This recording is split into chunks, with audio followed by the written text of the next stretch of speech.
no sidekick in the history of comic books has proven to be as popular as the famed boy wonder Robin. First appearing back in 1940, Robin has regularly stood alongside Batman in the decades since. Of course, it's not always been the same person taking on the Robin mantle, but as long as there is a Batman patrolling the streets of Gotham City, there will always be a Robin at the Caped Crusader's side. But here's the question, what happened to the ones that left the cowl and went on to do other things? Well, let's try and find out today. As I'm Jules, this is WhatCulture.com, and we're answering the question today of what happened to everyone who became Robin. Number 5. Dick Grayson.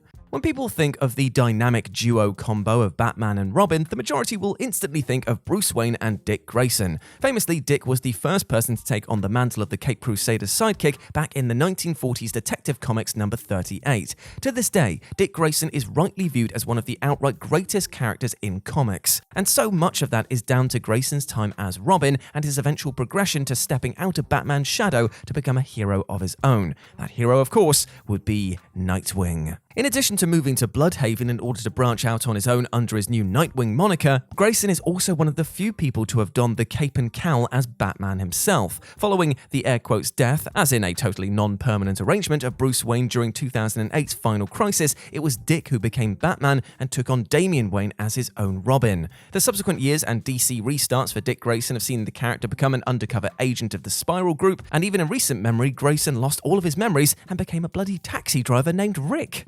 Number 4. Jason Todd. Taking over from Dick Grayson was never going to be an easy job, but it was a job that ended in bloody tragedy for poor Jason Todd. After Dick decided to become Nightwing and focus on the Teen Titans and the criminal activity in Bloodhaven, DC Comics decided that they needed to introduce a new Robin to work alongside Batman. Enter Jason Todd, originally an annoyingly chipper red-headed teenager. Once Crisis on Infinite Earths had come to a close, however, Jason was reimagined as a temperamental and rather troubled youngster with dark hair. To emphasize the attitude of this new take on Todd, his pre-Robin introduction saw him trying to steal the Batmobile's tires.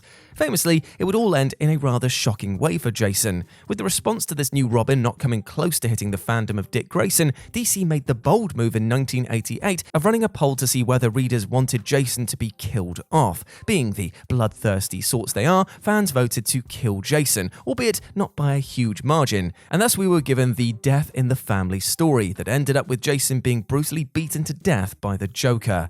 Jason Todd's death was one of the few comic book deaths to remain a permanent arrangement. Well, that was until the world was shocked by his resurrection in 2005's Under the Hood tale. A murderous anti-hero, Jason becomes the vengeance-seeking Red Hood, before beginning an uneasy working relationship with the Bat family. Number 3. Tim Drake. Of all of the people to have worn the iconic Robin outfit, Tim Drake is the character who has the most in common with Batman. Amongst the many nicknames placed on Batman over the decades, one of the most notable is that of the world's greatest detective. And it's on the detective side of things that Tim is most like his mentor. Methodical, intelligent, and always with a multitude of plans for any possible situation, Drake has so many traits similar to Bruce. Not to mention, so smart is Tim that he deciphered that Bruce Wayne and Batman were the same person before he'd even taken on the Robin mantle. Notably, Tim was the first Robin to get his own comic book title as his popularity began to surge, and he was also the founder of the Young Justice group before later reforming the Teen Titans. Much like Dick and Jason eventually branching out on their own, so too did Tim, as he became known as Red Robin. In fact, DC's New 52 relaunch changed history so that Tim had always been Red Robin. The logic here being that Drake decided against using the Robin name as a mark of respect to the deceased Jason. Number 2. Stephanie Brown.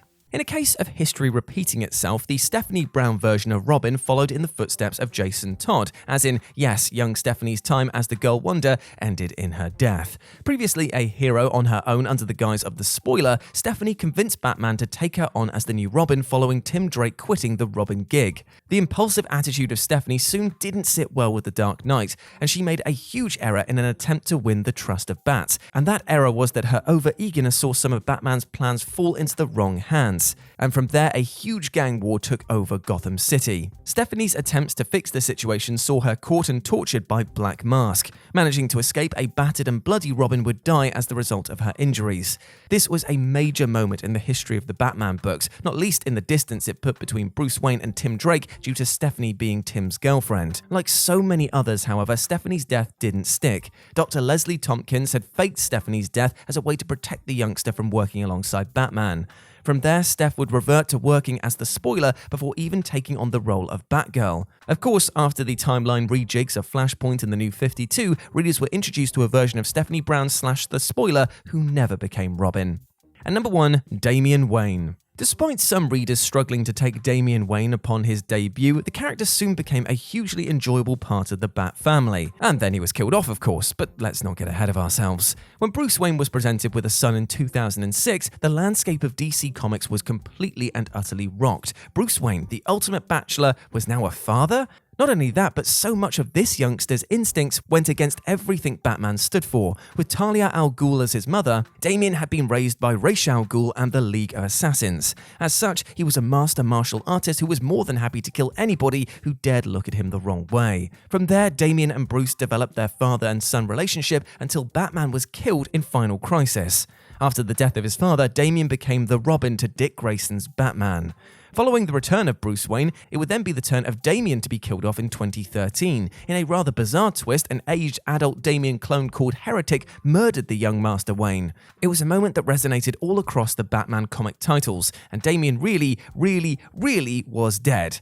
Well, until he was resurrected with superpowers in 2014. Now those Superman-esque powers may have worn off, but Damian is still alive and well as the current Robin of the mainstream DC canon. And there we go, my friends, that was what happened to everyone who became Robin. I hope you enjoyed that, and please let me know what you thought about it down in the comments section below. As always, I've been Jules. You can go follow me over on Twitter at RetroJ0, or you can swing by Live and Let's Dice, where I do all of my streaming outside of work, and it'd be great to see you over there, my friends. But before I go, I just want to say one thing.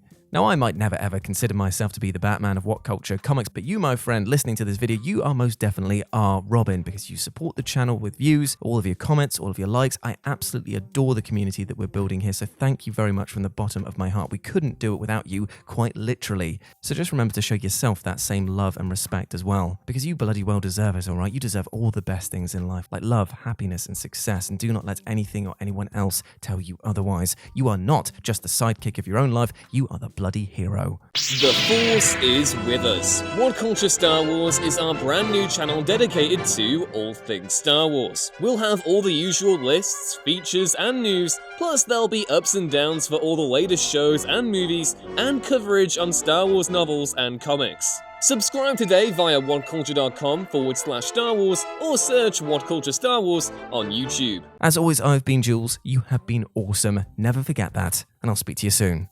Bye.